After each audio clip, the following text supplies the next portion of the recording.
নাবালিগ অবস্থায় যার বাচ্চা মারা যায়, ওই বাচ্চাগুলিকে আল্লাহ পাক রব্বুল আলামিন কিয়ামতের ময়দানে বাপ মার জন্য বহুত বড় সুপারিশকারী বানায়। বাচ্চাগুলি আল্লাহর কাছে ডাক দেয়া কয়, মালিক, ও মালিক, তুমি আমারে দুনিয়াতে পাঠাইছো, পাঠানোর সময় আমার মা কত কষ্ট করছেন, জান বের হয়ে যায় অবস্থা।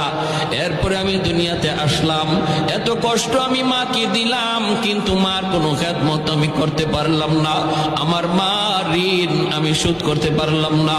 আল্লাহ, আজ যদি তুমি আমাকে জান্নাতে দিতে চাও, আমার মা বাবা সারা জান্নাতে যাইবো না। হয় আমারে বাপ মার সাথে জাহান্নামে দিয়ে দাও, হয় আমাকে আমার বাপ মার সাথে জাহান্নামে দিয়ে দাও। রব্বুল আলামিন তখন বলে, বান্দারে, আমি আল্লাহর আদত হচ্ছে জাহান্নামীকে জান্নাতে দেওয়া, কিন্তু